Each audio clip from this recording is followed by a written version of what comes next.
कर्म फलदाता शनिदेव तथा नवग्रहों में न्यायाधीश शनिदेव हो रहे हैं अस्त। 13 फरवरी को जब सूर्यदेव का राशि परिवर्तन होगा, सूर्य वर्तमान मकर राशि को छोड़कर शनिदेव के मूल त्रिकोण राशि कुंभ राशि में प्रवेश करेंगे। उसके पश्चात 17 फरवरी से शनिदेव अस्त अवस्था में चले जाएंगे। जब भी कोई ग्रह अस्त अवस्था में होता तो उसके कार्यकत्व के भाव में निर्बलता आ जाती। तो जब शनिदेव अस्त अवस्था में जाएंगे तो किस प्रकार का प्रभाव देने वाले। जय श्री गणेश, नमस्कार। मैं आचार्य संजय द्विवेदी। मेरे समस्त प्रबुद्ध दर्शकों का मेरे चैनल पर हार्दिक स्वागत है। आज मैं शनिदेव के अस्त अवस्था में जाने पर किस प्रकार का प्रभाव प्राप्त होने वाला है, किन भाव में निर्बलता आ सकती है, उसका क्या उपाय है जिससे आप इस अस्त अवस्था के काल में भी एक अच्छा लाभ प्राप्त कर पाए, संपूर्ण विश्लेषण लेकर मैं आपके सम्मुख उपस्थित हूं। अब चूंकि नवग्रहों में कर्म फलदाता शनिदेव है, जो कर्मों के अनुसार ही फल की प्राप्ति कराते हैं, न्याय के देवता हैं।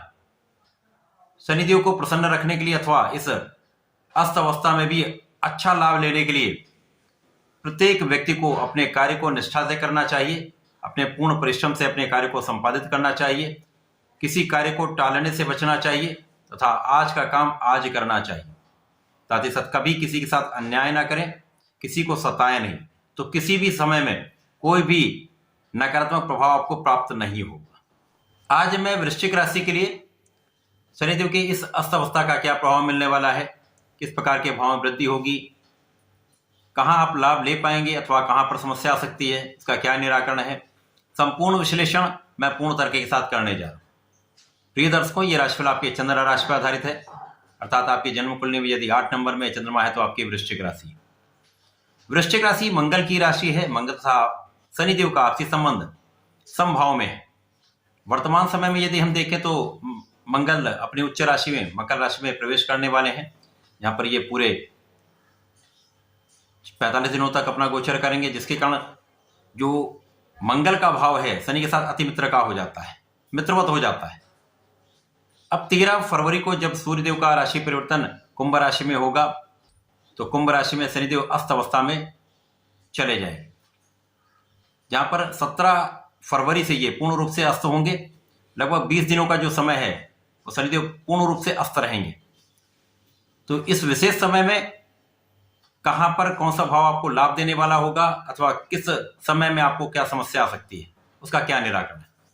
वृश्चिक राशि के लिए शनिदेव पराक्रमेश है तथा सुखेश है। वर्तमान समय सुख भाव में अर्थात चतुर्थ भाव में शनिदेव का गोचर चल रहा है, जिसके कारण शनिदेव की ढैया का प्रभाव भी आप पर है। परंतु इस ढैया काल में कहीं कोई विशेष समस्या का योग नहीं बन रहा है। परंतु जब सूर्यदेव यहां पर पहुंचेंगे, शनिदेव के साथ इनकी युति का प्रभाव आरंभ होगा। तो जब शनिदेव अस्त हो जाएंगे तो इनके कार्यकत्व के भाव में निर्बलता आ जाएगी, अर्थात पराक्रम तथा सुख भाव ये कहीं ना कहीं इससे प्रभावित होने वाले। इसके साथ ही साथ शनिदेव की जो 3 दृष्टियां उनमें षष्टम भाव, दसम भाव तथा लग्न, इन पर भी प्रभाव पड़ेगा। अब सूर्यदेव यहाँ पर कर्म क्षेत्र के स्वामी होकर होंगे तो निश्चित रूप से इस समय में आपके कार्य क्षेत्र में किसी प्रकार का कोई नकारात्मक प्रभाव नहीं मिलने वाला, क्योंकि ये शनि के साथ सूर्य जब होंगे तो यहाँ पर सीधी दृष्टि का प्रभाव आपके कार्य क्षेत्र पर होगा। 100% इस समय आपका कार्य क्षेत्र विस्तार लेगा, पद की प्राप्ति हो सकती है, धन वृद्धि का योग बनेगा, कार्य क्षेत्र में आपको यश की प्राप्ति होगी। दोनों ग्रहों का प्रभाव सम्मिलित रूप से आपके कार्य क्षेत्र को प्रगति कराने वाला होगा, सफलता देने वाला होगा। क्योंकि सूर्यदेव राजा है, राजा का एक विशेष प्रभाव होता है, शासन सत्ता का गुण होता है, नेतृत्व का प्रभाव होता है। शनिदेव अत्यंत परिश्रमी बना देते हैं, आपको प्रैक्टिकली बहुत मैच्योर बना देते हैं, जिसके कारण आप इस समय विशेष लाभ लेने वाले। शनि सूर्य पिता पुत्र के भाव में है। यहाँ पर मतभेद के होते हुए दोनों का अपना श्रेष्ठ कार्यकत्व है। शासन करने का कार्यकत्व सूर्य के पास है, न्याय देने का कार्यकत्व शनि के पास है। जब दोनों सम्मिलित रूप से होते हैं तो आप बहुत न्यायोचित कार्य करने वाले, कहीं पर किसी प्रकार का कोई अन्याय नहीं होने वाला है। जनता का पूर्ण सहयोग आपको प्राप्त होगा, लोगों के बीच में अत्यंत प्रभावी होंगे, कार्य क्षेत्र विस्तार लेगा, कार्य क्षेत्र में निश्चित रूप से प्रगति होने वाली, सफलता तो 100% मिलेगी।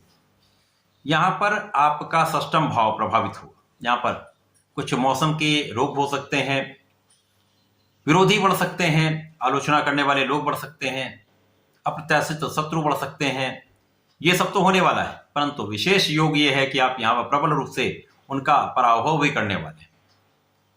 ऋण, इस समय ऋण लेने देने से आपको निश्चित रूप से बचना चाहिए। किसी प्रकार का ऋण ना लें ना दें, क्योंकि ये कहीं ना कहीं समस्या का कारण बन सकता है। इसलिए बचाव ही उपाय है।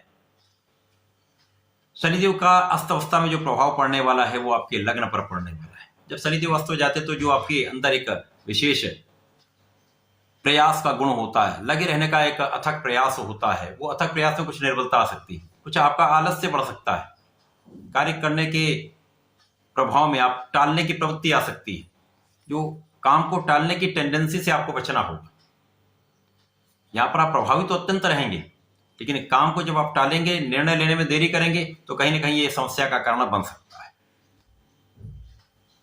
शनि सूर्य का विशेष प्रभाव के केंद्र के भाव में होकर विशेष रूप से लाभकारी हो रहा है। यहां पर किसी प्रकार का अस्त अवस्था में बहुत नकारात्मक प्रभाव वृश्चिक राशि के जातकों को तो नहीं मिलने वाला है, क्योंकि लग्न की स्थिति भी अत्यंत श्रेष्ठ है। तो भाग्य का साथ मिलता रहेगा, कार्यक्षेत्र में प्रगति होती रहेगी, धन का आगमन होता रहेगा, बीच में जो कुछ शत्रु बनते रहेंगे, आपको डिगाने का प्रयास होता रहेगा, परंतु वो सब अपना काम करते रहे, आप आगे बढ़ते रहे।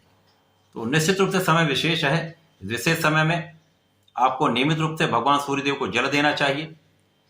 प्रत्येक शनिवार को शनि मंदिर में जाकर भगवान शनिदेव के लिए चौमुखी दीपक का प्रज्वलन करें, ओम सम शनिश्चराय नमः का जप कर लें। इसके साथ ही साथ यदि भगवान भोलेनाथ पर प्रातः काल में शनिदेव शनिवार को जलार्चन करने के साथ साथ काले तिल को अर्पण कर देते हैं, मंदार पुष्प चढ़ा देते हैं, तो विशेष लाभ मिलेगा, सारी समस्याएं दूर हो जाएंगी, धन वृद्धि, यश वृद्धि निश्चित होगी। तो ऐसा करके इसका लाभ लें। धन्यवाद, नमस्कार।